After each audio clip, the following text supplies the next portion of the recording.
Hello friends, मैं आज आपको बताने वाली हूँ दिन भर में हम कितना सारा काम किए वो आपके साथ शेयर करना चाहती हूँ। तो मेरा काम सुनिए। पहले तो हम सुबह उठे और झाड़ू पोछा खाना वाना बना के बाकी का काम था वो कर लिए। उसके बाद नहा हुआ के कपड़ा धो के देख लीजिए हम सुखाने के लिए दे दिए हैं छत पे। और थोड़ा सा टाइम मिला तो अभी मैं वीडियो बना रही हूँ क्योंकि आज मेरा वीक ऑफ था तो हम घर पे हैं। आप देख सकते हैं आज ये छत पे हम किराए का मकान में रहते हैं, उसका छत है, मेरा खुद का नहीं है। ये मत समझिएगा कि मेरा ही छत है, ये मेरा किराए का मकान है, उसमें हम रहते हैं। बहुत मुश्किल से रहते हैं, एक छोटा सा रूम है उसमें किसी तरह गुजारा करते हैं। गांव में मेरा है बट वहाँ अभी नहीं रह रहे हैं क्योंकि बच्चों का पढ़ाई का सवाल है।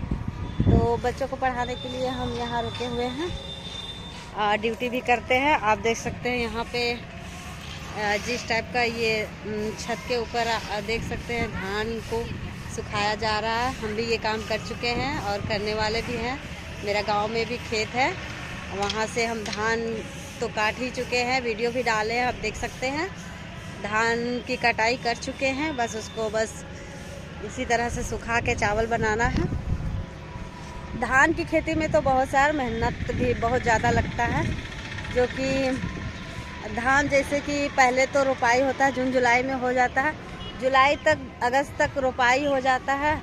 उसके बाद काटने का सीज़न आजकल जैसे कि नवंबर दिसंबर हो गया, ये काटने का सीज़न होता है। तो उसको फसल को काट करके धान की फसल को काट करके और उसको फिर उसको अलग धान अलग और पुआल अलग किया जाता है। उसके बाद आप चावल में भी बहुत मेहनत है, मैं आपको बताती हूँ। चावल में बहुत ज़्यादा मेहनत है उसको करने में, जैसे कि उसको भिगोना पड़ता है धान को जैसे हम लोग दे देते हैं कोई बड़ा सा बर्तन या फिर ड्राम वगैरह में, बहुत बड़ा जो हो या तो कम है। तो देख सकते हैं धान यहाँ भी हो रहा है, रामगढ़ है तो क्या हुआ, यहाँ भी होता है। देखिए जैसे कि हम बड़ा बर्तन में उसको डाल करके धान को भीगने के लिए मतलब रात भर छोड़ देते हैं। उसके बाद उसको जैसे भीग गया वो पूरे अच्छा तरह से फुलावल हो गया, वो फूल गया अच्छे तरह से, धान सुबह तक फूल ही जाता है। उसके बाद सुबह उठ करके हम लोग उसको सुबह बोलिए मत, मतलब 4 बजे भोर या तो फिर 3 बजे 2 बजे ही उठ के सिझाना पड़ता है उसको। धान को फिर सिझाना भी पड़ता है, चूल्हा जलाना पड़ता है, लकड़ी हो तो लकड़ी से और कोयला हो तो कोयला से। अगर जाएंगे घर तो हम एक वीडियो बना लेंगे, वहाँ सिझाना है हमको भी। तो गांव से भी रिलेटेड हूँ और गांव का सारा काम कर चुकी हूँ, इसलिए हमको पता है। आज ड्यूटी के कारण हमको यहाँ रहना पड़ रहा है किराए का मकान में। बहुत छोटा रूम है जो कि अरेंजमेंट बहुत मुश्किल से हो रहा है, तो किसी तरह गुजारा कर रहे हैं बच्चों की पढ़ाई के लिए। तो यही बात करना था आपसे। कहाँ पर थे हम, कहाँ आ गए। जैसे धान को फिर उठ के सिझाया, सुबह सिझाया, फिर उसको रख दिए, मतलब धूप में नहीं रखना, उसको छाँव में ही सिझाना है। जैसे कि ऐसे पूरा पानी को मतलब छान लेना है, धान को और पानी को अलग कर लेना है। उसके बाद पानी जो बचा रहेगा उसको फेंक देना है और धान को जैसे कि टीना हो या तो फिर कोई बड़ा सा बर्तन हो, उसमें लकड़ी का चूल्हा हो या तो फिर कोयले का चूल्हा हो, उसमें चढ़ाना पड़ता है। चढ़ाने के बाद वो सीज जाता है, सीजने के बाद उसको उझल के छत पे, या तो बोले तो छत पे उझल सकते हैं या तो नीचे ज़मीन अगर प्लास्टर वगैरह किया हुआ है बढ़िया से तो उसमें हम रख सकते हैं उसको, ताकि उसमें कंकड़ ना लगे, कंकड़ ना आए, चावल अच्छा से निकले। फिर उसको हम लोग 3 दिन 4 दिन उसको छत में अगर दिए हैं तो रात को उसको खुले में छोड़ देना है। रात को पूरा पसार देना है धान, ऐसे जैसे ही लोग पसार के छोड़ी थी अभी उठा रही है, देख सकते हैं। ठीक है, ऐसे पसार देना है, पूरे फैला देना है धान को। उसके बाद धान को फैलाने के बाद फिर सुबह धूप उसमें पड़ना नहीं चाहिए। 4 दिन तक लगातार ऐसे ही करना है। रात को फैला देना है, सुबह को समेट करके जमा करके और कुछ ढक देना है। ढक देना है जैसे कि साड़ी वगैरह कुछ भी ढक देना है उसमें।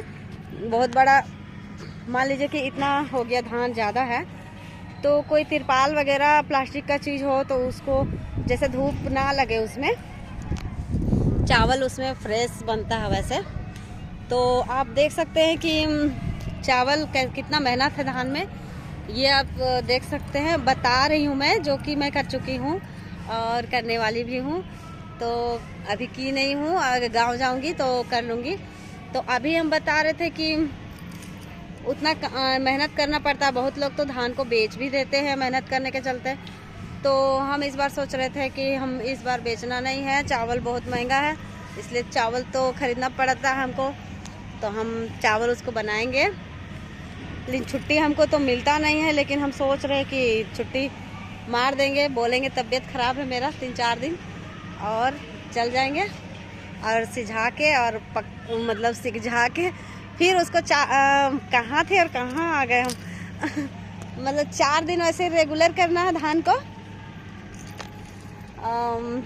बता रही हूँ मैं, 4 दिन जैसे बताया ना आपको कि भूल जाते हैं जी। हाँ, रात को जो हम खुले में पसार देते हैं तो शीत उसमें लगता है धान में। तो शीत लगने के बाद क्या होता है कि जो चावल है ना फ्रेश निकलता है तो उसका चावल अच्छा बनता है। इसलिए उसको रात को पसारना है, मतलब फैला देना है। उसके बाद दिन को ढक देना है, ढक के रख लेना है। उसके बाद फिर सुबह उठे फिर उसको एक जगह जमा करके ढक देना है। ऐसे रेगुलर हमको 4 दिन 3 दिन 4 दिन ऐसे करना है। उसके बाद 3-4 दिन बीत गया, उसके बाद एक दिन पूरा फैला के छोड़ दिए रात को, तीसरा या चौथा दिन। तो चौथा दिन 4 दिन रखना ही मैक्सिमम ठीक रहेगा। तो चौथा दिन हम फैला के रख देते हैं और उसको धूप लगने देंगे। फिर एक दिन पूरा सुखाएंगे अच्छा से, सुबह तक एकदम शाम तक। इस टाइम तक अभी शाम के 5 यानी 4 बज रहे हैं, तो 4 बजे तक आप सुखाइए, 5 बजे तक सुखाते हैं। उसके बाद सुखाने के बाद क्या है कि उसको बोरा उरा में, बड़ा सा कुछ भी बर्तन बोरा में आप रख लीजिए उसको। रखने के बाद आप मत रखिए, हम रख लेंगे क्योंकि हम ना कर रहे हैं तो फिर उसको फिर पिसाते हैं। तो फिर चावल मेरा अलग, भूसी अलग, चावल अलग हो जाता है। बस हो गया, चावल बन गया। अब इतना तो मेहनत करना पड़ेगा खाने के लिए, तो इतना मेहनत करना पड़ेगा। गांव से जो लोग रहते हैं तो इतना तो मेहनत करते ही हैं। आप लोग नहीं होंगे तो इसलिए हम बता दे रहे हैं कि हम कितना मेहनत करते हैं, कितना स्ट्रगल करते हैं। तो हमको सपोर्ट कीजिए, यही कहना चाहती हूँ। अभी तब तक के लिए बाय।